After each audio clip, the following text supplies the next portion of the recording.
வழக்கமாக பிக் பாஸில் பார்த்தீங்கன்னா இந்த டாப் ஃபைவ் யார் லாஸ்ட்டாக இருக்க போகிற அந்த 5 கண்டஸ்டன்ட் யாருன்றதை பற்றி நிறைய டிஸ்கஷன் போவோம். பிக் பாஸுமே வந்து அந்த நீங்கள் தான் அந்த டாப் 5 அந்த கடைசி 5 பேராக இருக்கீங்கன்றதை பற்றி அதை தான் பெருசாக வந்து வெளியே ப்ரொஜெக்ட் பண்ணுவாங்க. ஆனால் இந்த சீசன் என்னமோ தெரில டாப் 6 இப்போலேருந்து வெளியே போனால் யாராக இருந்தாலுமே நீங்களும் வெற்றியாளர் மாதிரி தான், நீங்கள் பயங்கரமாக பண்ணிட்டீங்க, அது பண்ணிட்டீங்க, இது பண்ணிட்டீங்க, இன்னுமே என்ன அப்படின்ற மாதிரி டாப் 6ன்னு சொல்லிட்டு ஒரு விஷயம் பண்ணுறாங்க. அது டாப் 6 இருக்கிறது நமக்கு பிரச்சனை இல்லை, அந்த 6ல் சாண்ட்ராவும் உட்காந்துருக்கேன்றதான் பிரச்சனை. ஓகேவா? ஏன்னா நம்ம நிறைய வாட்டி சொல்லிட்டேன், கனியெல்லாம் போகிறதுக்கு முன்னாடியே போக வேண்டிய ஆள் சாண்ட்ரா. இப்போ டாப் 6ல் உட்கார அளவுக்கு டிசர்விங்கான்னு பார்த்தீங்கன்னா கண்டிப்பாக கிடையாது. அதுவும் ஒரு வைல்ட் கார்டாக வந்துட்டு டிசர்விங்கான்னு பார்த்தீங்கன்னா டபுள் என்ன சொல்கிறது, சுத்தமாக வந்து டிசர்விங்கிறது சொல்கிறதுக்கு எந்த ஒரு பாயிண்ட்டுமே இல்லைன்னு சொல்லலாம். ஸோ அதனால தான் வந்து அந்த டாப் 6ன்னு சொல்கிறப்போ வந்து ஒரு மாதிரி உறுத்தலாக இருக்குது. அண்டு இந்த டாப் 6 பற்றி யாரெல்லாம் உள்ளே இருக்காங்க, இவங்கெல்லாம் இருக்கிறது ஒருத்தா வெளியே அப்படின்றத பற்றி விக்ரம் அவரோட டிஸ்கஷன் பண்ணாங்க. அப்போ சாண்ட்ரா பற்றி பேசுனாங்க, ஆனால் மெயினாக வினோத்தை பற்றி பேசினாங்க. வினோத்தோட பிஹேவியர் பற்றி அரோரா பேசினாங்க. வினோத்தோட பிஹேவியர் பற்றி நிறையா நம்மளும் பேசியிருக்கோம், நானும் பேசியிருக்கேன். வெளியே தான் வந்து அவர் என்னமோ தெரில, ஒரு பயங்கரமான ஒரு என்னமோ சாண்டி லெவலுக்கு ஒரு என்டர்டெய்னர்ன்ற மாதிரி பயங்கரமாக பூஸ்ட் பண்ணிக்கிட்டு இருக்காங்க. சாண்டின்ற ஆள் நல்லா விளாண்டார், ஒரு கண்டஸ்டண்ட்டாகவும் சரி, எல்லாருக்கூடையும் பழகிறதுலேயும் சரி. ஒரு சில இடங்களில் மட்டும் இந்த we are the boys Kavin கூட சேர்ந்துக்கிட்டு தேவையில்லாமல் ஷெரீனை கொஞ்சம் புள்ளி பண்ணாங்க. அதை தாண்டி சாண்டிக்கு பெருசாக நெகட்டிவிட்டி கிடையாது. ஒரு ஃப்ரெண்ட்ஷிப்பாக இருக்கட்டும், ஹெல்த்தியாக இருந்திருக்கு, நல்ல ஒரு அட்வைஸ் கொடுத்துருக்காரு. லவ் விஷயமாக இருக்கட்டும், பிரச்சனையாக இருக்கட்டும், எது வந்தாலுமே எமோஷனாக இருக்கட்டும், ஒரு என்டர்டெயின்மெண்ட்டாக இருக்கட்டும், காமெடி பண்ணுறதா இருக்கட்டும், மற்றவங்களை கிண்டல் பண்ணுவார். சில இடங்களில் அது சில பேர் ஹர்ட் ஆகிருக்காங்க. புள்ளின்ற கேட்டகரிக்குள்ளே போனாலுமே 80% சாண்டி பண்ண காமெடி வந்து எதிராளிகளுக்குமே வந்து ரசிக்கும்படியாக தான் இருந்திருக்கும். நல்லாயிருக்கும், ஹெல்த்தியாக இருக்கும் அது பார்க்குறதுக்கு. யாரையுமே வந்து ஒரு ஆளை ஓரம் கட்டி மற்றவங்கள்ட்ட சிரிப்பு கைத்தட்டல் வாங்குற ஒரு கேரக்டர் மாதிரி கிடையாது. ஆனால் என்னமோ தெரில, இந்த வினோத்தை வந்து ஃப்ரெண்ட்ஷிப்பின் அடையாளம், என்டர்டெய்னரு, காமெடி கிங்குன்ற அளவுக்கு வந்து பயங்கரமாக மார்க்கெட்டிங் ஃபேன்ஸு எல்லாருமே வந்து இப்போ எனக்கு என்ன ஒரு வருத்தம்னா, இப்போ இந்த கமருதீன்ற கேரக்டர் வெளியே தூக்கி போட்டாங்க. இப்போ இந்த கமருதீனுக்குன்னு இருந்த சில அந்த ஜென்மங்கள் யாருன்னு தெரில, இத்தனை நாளாக ஓட்டு போட்டுருந்துருப்பாங்கல்ல, அவங்கெல்லாம் வந்து கமருதீனை வெளியே அனுப்பிச்சிட்டாங்க. அப்போ கமருதீனோட ஃப்ரெண்டு வந்து வினோத், அப்போ நம்ம வினோத்துக்கு தான் சப்போர்ட் பண்ணணும்னு சொல்லிட்டு இன்னும் அது இன்னும் கொஞ்சம் அதுக்கு ஸ்ட்ரென்த்து ஆட் ஆன மாதிரி இருக்கும். அதுதான் வந்து ஒரு ஜெயிச்சா அப்படியே இந்த உலகமே அழிஞ்சதுக்கு சமமானு கேட்டிங்கன்னா அப்படிலாம் கிடையாது. ஏன்னா எப்பயோ வந்து அசீம்லாம் ஜெயிச்சிட்டாரு. அதனால வந்து வினோத் ஜெயிச்சிட்டா அது ஒன்றும் பெரிய கிரிமினல் குத்தம் கிடையாது. பட் வினோத்தை விட டிசர்விங்காக, பல மடங்கு டிசர்விங்காக 2-3 பேர் இந்த வீட்டில் இருக்காங்கன்றது என்னோட கருத்து. ஓகேவா? அதனால தான் வந்து அடிக்கடி நான் வந்து என்னடா ரொம்ப ஈஸியாக வினோத்து தான் வின்னுன்ற மாதிரி பேசிகிட்டு இருக்கேன்னு சொல்லி எனக்கு அது ஒரு மாதிரி ஒரு ஏதோ எனக்கு ஓகேன்னு படலை. ஓகேவா? இன்றைக்கி அதுக்கு ஒரு நல்ல ப்ரூஃப் பார்த்திங்கன்னா வீட்டில் இருக்கிற கண்டஸ்டண்ட்டே சொல்கிறாங்க. இந்த மாதிரி வந்து பல இடங்களில் அவர் கண்ட்ரோலே பண்ண முடியாத கட்டத்துக்கெலாம் போயிருக்காரு. அண்ட் இப்போ கூட சில வன்மத்தையும் காண்டையும் அடக்கிட்டு தான் உட்காந்துருக்காருன்னு சொல்லிட்டு. ஒன்றும் இல்லை, வெளியே பிக் பாஸ் காமெடி ஒரு விஷயம் பண்ணார். பேனா இருக்குது எழுதிட்டு இருக்க போய் பாருங்கள். அப்போவே பார்த்தீங்களா அந்த ஒரு கோவத்தை ஒரு இதை வந்து நீ போய் குடிச்சு செத்துருன்றது, இல்லாட்டி வந்து நான் அப்படி தான் வைப்பேன் பிடுங்கக்கூடாது அப்படின்றது, இந்த மாதிரி அது உள்ளுக்குள்ளே தெரியும் லைட்டாக. ஸோ இது இல்லாமல் பார்த்தீங்கன்னா இந்த எவிக்ஷன் ப்ராசஸில் ஒரு ட்விஸ்ட் வைக்கிற மாதிரி ஒரு விஷயத்தை கொண்டு போய் சம்மந்தமே இல்லாமல் மிளகாயை சாப்பிட வச்சு கடைசியில் இல்லைன்ட்டாரு. ஒரு ப்ராங்க் மாதிரி அதில் எண்ட் ரிசல்ட் ஒன்றும் இல்லாட்டியுமே நமக்கு புரிய வச்சது என்னென்னா, உள்ளே இருக்கிறவங்களுடைய மைண்ட் செட் எப்படி இருக்குது, யாரை காப்பாற்றணும்னு அவங்க நினைக்கிறாங்க, யார் 2 மிளகா சாப்பிட்றது கூட தயாராக இருக்காங்கன்றது ஒரு நல்ல ஒரு டெஸ்ட்டு, ஒரு நல்ல ஒரு விஷயமாக தான் அது கடைசியில் வெளியே வந்துச்சு. அதில் எல்லாருமே சாண்ட்ரா நிறைய பேர் சாண்ட்ரா சொல்கிறாங்க. இவங்க இந்த கார் டாஸ்கில் சாண்ட்ராவை தள்ளி விட்டதுனால கமருதீன் பார்வதி ரெக்கார்ட் கொடுத்துட்டு வெளியே போயிட்டதுனால இவங்க என்னமோ நினச்சிட்டாங்க போல் சாண்ட்ராவுக்கு வெளியே பயங்கரமான பாப்புலாரிட்டி, ஃபேன்ஸு செம்மையாக ஆடுறாங்க போல், ஃபேமிலி ஆடியன்ஸ் எல்லாம் ரொம்ப பாராட்டுறாங்க போல், பெண்கள்லாம் வந்து சாண்ட்ராக்காக போர்க்கொடி தூக்கியிருக்காங்க போல், சாண்ட்ரா விழுந்தது இவ்வளோ பெரிய இஷ்யூவாக இருக்குது, அப்படி அந்த அளவுக்கு சாண்ட்ரா ஏதோ நல்ல ஒரு கேம் ஆடிருக்காங்க போல இருக்குது அப்படின்ற மாதிரி நினச்சிக்கிட்டு இருக்காங்க. இது எதுவுமே கிடையாதுன்றது யாருக்குமே தெரில, வெளியே வந்தால் தான் ஷாக் ஆவாங்க. ஏன்னா அன்னைக்கு ரெக்கார்டு கொடுத்த விஷயமா இருக்கட்டும், இவ்வளோ பெரிய பிரச்சனையாக இருந்தது வந்து சாண்ட்ரா கீழே விழுந்தாங்கன்றது மட்டும் கிடையாது. சாண்ட்ரா கீழே விழுந்தாங்கன்றதை தாண்டி அது ஒரு 10% 20% தான் அதோட கான்ட்ரிபியூஷனு. இந்த 2 பேர் வந்து ஆரம்பத்துலேருந்தே அவங்களோட கேரக்டர், அவங்க பண்ண தப்பு, முக்கியமாக வந்து கமருதீன்லாம் பேசின வார்த்தைகள் அண்டு பாருவோட சில பிஹேவியர், இதெல்லாம் தான் வந்து இந்த ஒட்டுமொத்த காண்டையும் சேர்த்து வச்சு ஒரே நாளில் இதாண்டா சான்ஸ்ன்னு போட்டு மிதிச்சாங்க பாரு. அந்த மாதிரி மிதிச்சு தள்ளப்பட்ட அந்த 2 பேர் தான் வந்து மெயினாக. நிறைய விஷயம் இருக்குது, ஆனால் உள்ளே இருக்கிறவங்களுக்கு அது இன்னும் சரியாக புரியலை போல். ஏன்னா அந்த மாதிரி வெளியே ப்ரொஜெக்ட் பண்ணியிருக்காங்க. சாண்ட்ராவை காப்பாற்றி ஜெயிக்க வைக்கிற அளவுக்கு அந்த அம்மா ஒர்த்து இல்லை. அண்டு இந்த சபரி வந்து அடங்கப்பா உசுதமணி, சபரி வந்து சாண்ட்ரா மாதிரி நிறையா பெண்கள் வந்து சாண்ட்ரா ஜெயிச்சாங்கன்னா சாண்ட்ரா மாதிரி பயந்துட்டு இருக்கிற நிறைய பெண்கள் ஜெயிச்ச மாதிரியா. எப்பா ஐயோ ஐயோ ஐயோ, எனக்கு வந்து ஆக்சுவலாக நான் இப்போ இன்றைக்கி நான் ஃபஸ்ட் டைம் என்னோடய ரிவ்யூஸ்லாம் இன்றைக்கி நான் வந்து ஒரு விஷயத்தை ஓப்பன் அப் பண்ணுறேன். வின்னர் யாருன்னு கேட்டிங்கன்னா, என்னோடய ஆசை வந்து இப்படி இருக்குது. 2 பேரை வந்து மைண்ட் ஒரு மாதிரி இப்படி ஏற்ற இறக்கி, இல்லை இவர் இப்படி சொன்னார், இது கொஞ்சம் இதுக்காகவே ஜெயிக்கக்கூடாது, செகண்ட் வந்தால் போதும், இவர் இப்படி பண்ணார், இல்லை இவரும் வந்து செகண்ட் வந்தால் போதும், இவர் ஜெயிக்கட்டும், இப்படின்ற மாதிரி போயிட்டே இருக்குது. இது இன்னும் ஸ்டடி ஆகலை.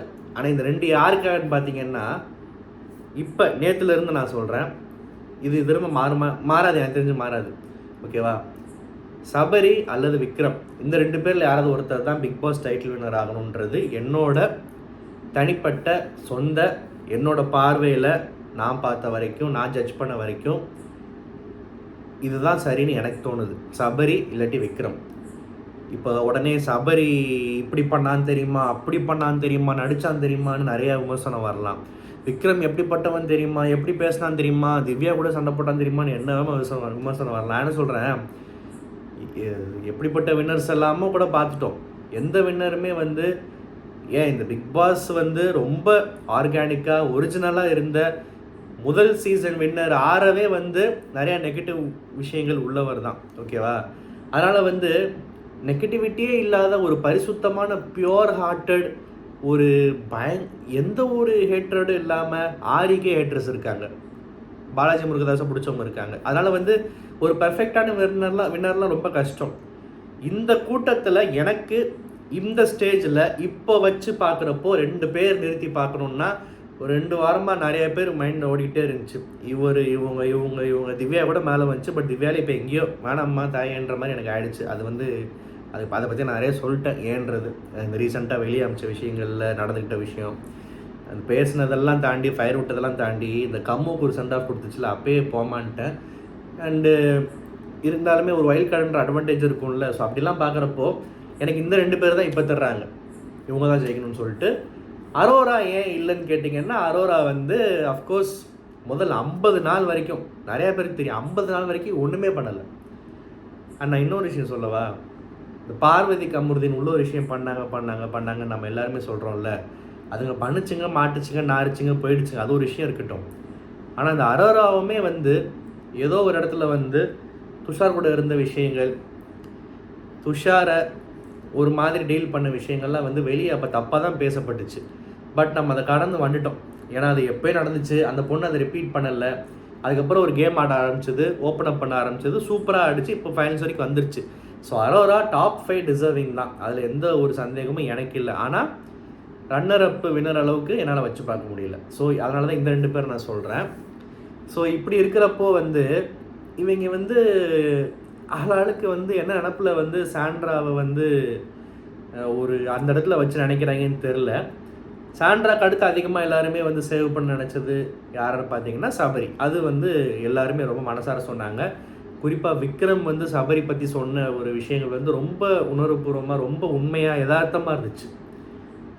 அது தட் சம்ஸ் அப் சபரியோட சம்மரி என்னன்னு கேட்டால், ஒருத்தன் இப்படி எழுதி காட்டுறான் கடைசியில் உட்காந்து, இதுதான் எஸ் சபரி வந்து ஒரு இடத்துல ஆக்ரோஷமாகி பார்வதி காலம் மிதிச்சார், தெரியாமல் அடிபட்டுச்சு, அப்புறம் கில்ட்டாக ஃபீல் பண்ணார், நடித்தாரா இல்லையா எல்லாத்தையுமே சந்தேகப்பட்டு இருக்க முடியாது. சாண்ட்ராக்கே நம்ம ஒரு பெனிஃபிட் கொடுக்குறோம்ல, ஓகே உடம்பு தான் சரியில்லை போல இருக்குன்னு, அப்போ சபரிக்கெல்லாம் தாராளமாக கொடுக்கலாம். சபரி வந்து எல்லாரோட குட் புக்ஸில் இருக்குன்னு நினச்சிருக்கலாம். அப்படி நினச்சி இப்போ வரைக்கும் இருக்கவும் முடிகிற ஒரு ஆள்னா, இவ்வளோ கேமரா வச்சுக்கிட்டு 100 நாள் நெருங்குற வரைக்கும் ஒரு நாள் இருக்க முடியும்னா அது திறமை தான். அவ்வளோ என்ன சபரி என்ன உலக நாயகனா என்ன? சபரிக்குன்னு ஒரு கேரக்டர் இருக்குது. இவ்வளோ ஏன் இன்றைக்கி வீட்டுக்குள்ளே வந்து விஷத்தை கக்குன வியானா ஏன் விஷத்தை கக்குச்சுன்னு நான் அடுத்து வரேன். வியானாவே சர்டிஃபிகேட் கொடுத்துருச்சு. சபரி எல்லோரும் இப்படின்னாங்க அப்படின்னாங்க, பட் அவர் உண்மையாகவே இப்படி தான், அவர் நிஜமாகவே நல்ல ஆள் அப்படின்றத எல்லாருமே ஒத்துக்கிறாங்க. ஸோ அதனால் வந்து சபரியெல்லாம் வந்து சொன்னது தப்பே இல்லை சேவ் பண்ணுன்ற லிஸ்ட்டில். எஸ். ஸோ அதுக்கப்புறம் வந்தீங்கன்னா வியானா வந்து உள்ளே வந்துச்சு. உள்ளே வந்து 2 பேரை எழுப்பி கூப்பிட்டு போயிடும் அது இதுன்னுச்சு. என்னடா இந்த அதாவது வியானான்றது வந்து இந்த சந்தோஷ் சுப்ரமணிய படத்தில் வர லூஸ் ஹீரோயின் மாதிரி தான் என்ட்ரி கொடுத்துச்சு. அப்புறம் நல்லா தெளிவாக பேச ஆரம்பிச்சிச்சு. அப்புறம் வெளியே போச்சு. இப்போ இந்த ரெட் கார்டு விஷயத்தில் வந்து ஒரு இன்ஸ்டாகிராம் ஸ்டேட்டஸ் போட்டுச்சு. போட்டோடனே நிறைய பேர்ட்ட செருப்படி வாங்கிச்சு. உடனே டெலீட் பண்ணிட்டு வேறு மாதிரி ஒரு வீடியோ பேசி சமாளிச்சிருச்சு. ஸோ வியானா மாதிரி ஆட்கள் நான் இப்போ இந்த ஸ்டேஜில் எப்படி பார்க்குறேன்னா, ஒரு எவிக்ட் ஆகி வெளியே போன கண்டஸ்டன்ட்டு எப்படியாவது இன்னும் கொஞ்சம் நம்ம ஒரு மீட்டர் ஏற்றி பாப்புலாரிட்டி வாங்கிடணும், நல்ல பேர் எடுத்துடணும்னு சொல்லிட்டு எங்கடா சான்ஸ் கிடைக்கும்னு பார்க்குற ஆளுங்க இப்போ உள்ள ஒரு சான்ஸ் கிடச்சிருக்கு. ஆனால் சம்மந்தம் இல்லாமல் ஏன் விக்ரம் அடிக்குதுன்னு எனக்கு தெரில. விக்ரமை போட்டு மிதிக்குது. விக்ரமை வந்து ஏதாவது நீ சில விஷயம் இப்படி பேசியிருக்க, முதுகு பின்னாடி பேசியிருக்கேன்னு ஏதாவது சொன்னால் பாயிண்ட்டாக பேசினா பரவாயில்ல. ஆனால் விக்ரமை வந்து பயங்கர கேமரு, மேனிப்புலேட் பண்ணுற ஆள், பார்வதி வச்ச அந்த ஒரு பேருக்கு விஜய் சேதுபதி கண்டனம் தெரிவிச்சார். அதை சொல்லி விக்ரம்னு சொல்கிறதெல்லாம் உண்மை தான். விஷக்கிருமியா இதை பொதுவாக நம்ம பயன்படுத்துகிறவா, அது விஷக்கிருமியா. விக்ரம் வந்து ஒரு விஷக்கிருமியா. ஏப்பா விக்ரம் மேலே நிறைய அங்கங்கே சில சின்ன சின்ன தப்புகள் இருந்திருக்கு. ஆனால் ஓவராலாக பார்க்குறப்போ எந்த மனுஷனும் ஏதாவது கட்டத்தில் தப்பு செய்ய தான் செய்வான். அப்புறம் வருந்துவான்ற கேட்டகரி தானே விக்ரம் எல்லாம். ஆனால் விஷக்கிருமின்னு சொல்கிற அளவுக்கு எனக்கு என் கண்ணுக்கு ஒன்றும் தெரியல. அப்படி உங்கள் கண்ணுக்கு தெரிஞ்சுன்னா சொல்லுங்கள், டிஸ்கஸ் பண்ணலாம். வியானா வந்து விக்ரம் அடிக்கிறதுக்குன்னு வீட்டுக்குள்ளே வந்த மாதிரி இருக்குது. வன்மத்தை கக்கி தள்ளுது. உண்மையாகவே விஷத்தை கக்குனது வியானா தான். கக்கி தள்ளிடுச்சு. விக்ரம்னு ஒருத்தன் இருந்தான், அவனுக்கு இருந்த அந்த ஒரு கேம் ஆனோன்ற மென்டாலிட்டி எல்லாத்தையுமே அந்த பேஸ்மெண்ட் அப்படியே வேரோட அறுத்து எரிஞ்சிருச்சு. இனி விக்ரமை யார் எழுப்பி கூப்பிட்டு வருவான்னு தெரில. லைவில் பார்த்தவங்க சொல்கிறாங்க பிக் பாஸ் பயங்கரம் மோட்டிவேட் பண்ணார், விக்ரம் இஸ் பேக்கு, அப்படியே செம்மையாக இருக்குன்னு சொன்னாங்க. நாளைக்கு அந்த எபிசோடுக்கு நான் ஆவலாக வெயிட் பண்ணிகிட்ருக்கேன். ஏன்னா அந்த மணி டாஸ்க் வேறு போயிட்டுருக்கு. விக்ரமோட கான்ஃபிடென்ஸை இப்படி போட்டு உடச்சா ஒன்று விக்ரம் காசு எடுத்துகிட்டு போயிடணும்னு தோணும். அதான் அவரே சொல்கிறாரு. அண்டு டைட்டில்லாம் எனக்கு இது இல்லைன்றாரு. அது மட்டும் எனக்கு இங்கே தான் வந்து நான் சொல்கிறேன்ல, இப்படி இறங்கி ஏறுது. நீ விக்ரம் இப்படி சொல்கிறப்போ நீ இறங்கு சவரி நீ மேலவான்னு சொல்ல தோணுது. ஏன்னா டைட்டில்ன்றதுக்கு ஒரு மரியாதையை கொடுங்கடா. இங்கே நீ வெளியே எவ்வளோ பெரிய இவனாவன்னா இருக்கலாம், கமுருதீனாக இருக்கட்டும், விக்ரமாக இருக்கட்டும், கெட்டவனாக இருக்கட்டும், நல்லவனாக இருக்கட்டும், கேவலமானவனாக இருக்கட்டும், எவனவனாக இருக்கட்டும், டைட்டில்ன்றது அதை ஜெயிக்கிறதுக்கு வெளியே எத்தனை பேர் ஓட்டு போட்டு உங்களை ஒரு இடத்துக்கு கொண்டு போகிறான்னா அது மேலே இன்ட்ரெஸ்ட் இல்லாட்டியும் பரவாயில்ல, அதை ஓப்பனாக வெளியே சொல்லாதீங்கடா. வெண்ணெய்களை விளக்கெண்ணெய்களை அதில் ஒன்றும் பெரிய பெருமை இல்லை. எனக்கு டைட்டில்லாம் வேணாம், சத்தியமாக அதுக்காக எப்பா புளுத்தி மாதிரி இந்த பேச்செல்லாம் வந்து எவன் பேசுனாலுமே கடுப்பாக தான் இருக்கும். நீ அதை சொல்லி என்னடா செய்ய போகிற? உன்னை நம்பி ஒரு வெளியே இத்தனை பேர் ஓட்டு போட்டு இவ்வளோ தூரம் கூப்பிட்டு வராங்கல்ல, நீ என்ன பெரிய இவன் மாதிரி அதை ஒரு பீத்திக்கிற இது ஒரு பெரிய பாயிண்ட்டுன்னு. ஸோ இன்றைக்கி அப்படி சொன்னது எனக்கு ஆக்சுவலாக பிடிக்கல. அப்படி சொல்கிற போதே பார்த்தியா வெளியே இருந்து உள்ளே வந்து உனக்கு ஒரு ஆள் அடிக்குது. நீ வந்து அதெல்லாம் மீண்டு அதை கண்டுக்காமல் மேலே வர பார்ப்பியா, இல்லை நானே சோர்ந்து போய் உட்காந்துட்டேன். இது வந்து ஒரு பெரிய வீக்னஸாக பார்க்குறேன். ஸோ ஒரு விஷயம் பண்ணிவிட்டு அதை நினச்சி வருந்தி அப்புறம் அழுகிறதுன்றது சில பேர் ஃபேக்குன்றாங்க. எனக்கு சில பேர் அது சபரியாக இருக்கட்டும், விக்ரமாக இருக்கட்டும், அவங்க பண்ணுறப்போ அது ஓரளவுக்கு அது உண்மையாக தெரியுது. பட் ஆனால் இந்த மாதிரி வந்து இந்த சபரி வந்து எல்லாருடைய குட் புக்ஸ்லையும் இரு. ஆனால் அந்த புக்குக்கு நான் பைண்டிங் போட்டு அட்டை போட்டு ஃபெவிகால் போட்டு ஒட்டு பண்ணுற அளவுக்கு இருக்காத. இந்த பெண்கள் பாயிண்ட் சொன்ன பாரு சாண்ட்ராக்காண்டி, அது சபரி அது பண்ணது. அப்புறம் என்னமோ வியானா சொல்கிறதெல்லாம் அருள் வாக்கு மாதிரி, அப்படியா சரி நான் கேட்டுக்கிறேன், புரிஞ்சுக்கிறேன், நான் என்னை மாற்றிக்கிறேன்னு சொல்லிட்டு டைட்டிலுக்கெலாம் வரலன்னு சொல்லி விக்ரம் பேசுகிறது, இதெல்லாம் வந்து போதுண்டாடே எப்போ போதுண்டான்ற மாதிரி இருக்குது. இவங்க இப்படிலாம் நெஞ்சனைக்கிட்டே இருந்தாங்கன்னா எப்பா நீங்கள் 2 பேர் நக்குனது போதும், இதுக்கு வினோதே வாங்கிட்டு போட்டோம் டைட்டில்ன்ற மாதிரி நமக்கே சொல்ல தோணும் போல். அப்படி தான் இருக்குது. ஸோ கொஞ்சம் குறைச்சிக்கிறது நல்லது. அப்புறம் வந்து இந்த மணி டாஸ்க்கு வந்து டிஃப்ரெண்ட்டாக யோசிச்சு கொஞ்சம் என்டர்டெய்னிங்காக என்கேஜாக வைப்போன்ற பேரில் நீங்களாக போய் காசை பொறுக்கிக்கோங்கன்னு சொல்லிட்டு ஒரு விஷயம் பண்ணுறாங்க. என்ன கேட்டால் ஒரு 2 லட்சம் அமுச்சிட்டு, அப்புறம் ஒரு 5 லட்சம் அமுச்சிட்டு, அப்புறம் திரும்ப அதை 2 ஆக்கிக்கிட்டு, அப்புறம் 10 ஆக்கிட்டு, இந்த மாதிரி பண்ணாங்கல்ல. இந்த மாதிரி ஒரு ஒரு ஒரு விளையாட்டு காட்டுவாங்க. யாரா எந்த அமௌண்ட்டை கிளிக் பண்ணி எப்போ போய் கை வச்சு தூக்குவான்னு. இதுதான் பார்க்குறதுக்கும் சுவாரஸ்யமாக இருந்துச்சு. கெத்து இந்த சென்ஸ் பார்க்குறதுக்கு சுவாரஸ்யமாக இருந்துச்சு. நெயில் பைட்டிங்காக இருந்துச்சு. கண்டஸ்டன்ஸ்க்குமே ஒரு விறுவிறுப்பான ஒரு சூழலை கொடுத்துட்டு இருந்துச்சு. இது என்னமோ வந்து போய் 10,000 பிடிக்கிட்டு போடுறான், அப்புறம் ஒரு 90,000ன்றாங்க. இவங்களே போய் அந்த காசை பொறுக்கி உள்ளே போட்டு, இது வந்து எத்திக்கலி சில பேர் சொல்லுவாங்க, யாருக்குமே காசு சும்மா கிடைக்கக்கூடாது, அவங்களுக்கு கிடைக்க வேண்டியது அவங்க போய் எடுத்து கஷ்டப்பட்டு தே ஷுட் ஏர்ன் இட்டுன்னுவாங்க. அந்த அந்த புடலங்காலாம் இதில் கிடையாது, அப்ளிகபிள் இல்லை. ஏன்னா இந்த மணி பாக்ஸோட பியூட்டியே வந்து ஒருத்தன் ஃபைனல்ஸ் நோக்கி உள்ளே உட்காந்துருக்கான், ஆனால் அவன் ஜெயிப்பானா மாட்டானான்றது அவனுக்கு அந்த கான்ஃபிடென்ஸை டெஸ்ட் மாதிரி கொடுத்து, ப்ளஸ் அவனுக்கு காசு மேலே ஆசை இருக்கா இல்லையா, இல்லை அவன் அதை நோக்கி போகிறான்றதுக்கு இந்த மாதிரி காசை வச்சு காட்டுற டாஸ்க்கு, அதோட அழகு தான் இந்த கான்செப்டே. அதை வந்து உடனே நீ உனக்கு வேணுன்றதை நீனே சம்பாதிச்சுக்க எடுத்து உள்ளே போடுக்குன்ற மாதிரி பண்ணது வந்து எனக்கு என்னமோ அது உடன்பாடு இல்லை. இது வந்து இந்த 2.0ன்றது மொக்க பண்ண மாதிரி தான் தோணுது. இப்போ இப்படியே போச்சுன்னா இந்த மணி டாஸ்க்கு உண்டான அந்த ஒரு கெத்தும் ஒரு சுவாரஸ்யமே இல்லாமல் போயிடும்.